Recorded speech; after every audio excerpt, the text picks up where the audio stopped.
Daily Bible word தமிழுக்கு அன்புடன் வரவேற்கிறோம். நற்செய்திக்கு முன் வாழ்த்தொலி. கொலோசையர் அதிகாரம் 3. இறைவாசகம் 1. அல்லேலூயா, அல்லேலூயா. நீங்கள் கிறிஸ்துவோடு உயிர் பெற்று எழுந்தவர்களானால் மேலுலகு சார்ந்தவற்றை நாடுங்கள். அங்கு கிறிஸ்து கடவுளின் வலப்பக்கத்தில் அமர்ந்திருக்கிறார். அல்லேலூயா. இன்று ஏப்ரல் 28, 2025. மறுபடியும் பிறந்தாலன்றி எவரும் இறையாட்சியை காண இயலாது. யோவான் எழுதிய தூய நற்செய்தியிலிருந்து வாசகம் அதிகாரம் 3.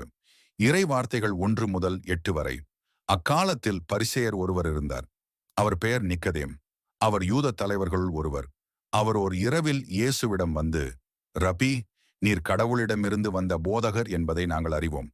கடவுள் தம்மோடு இருந்தாலன்றி நீர் செய்யும் இவ்வரும் அடையாளங்களை யாரும் செய்ய இயலாது என்றார்.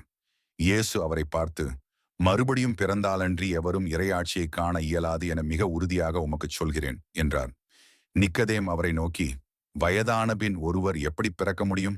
அவர் மீண்டும் தாயின் வயிற்றில் புகுந்து பிறக்க முடியுமா என்று கேட்டார்.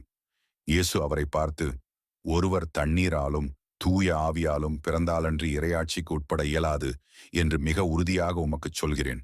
மனிதரால் பிறப்பவர் மனித இயல்பை உடையவர். தூய ஆவியால் பிறப்பவர் தூய ஆவியின் இயல்பை உடையவர். நீங்கள் மறுபடியும் பிறக்க வேண்டும் என்று நான் உமக்கு கூறியது பற்றி நீர் வியப்படைய வேண்டாம்.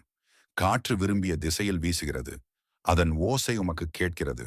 ஆனால் அது எங்கிருந்து வருகிறது என்றும் எங்கு செல்கிறது என்றும் உமக்கு தெரியாது.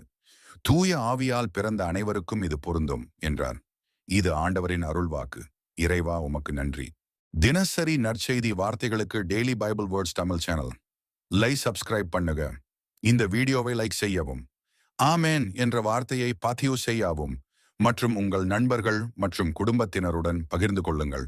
கடவுள் உங்களை ஆசீர்வதிப்பாராக. ஆமேன்.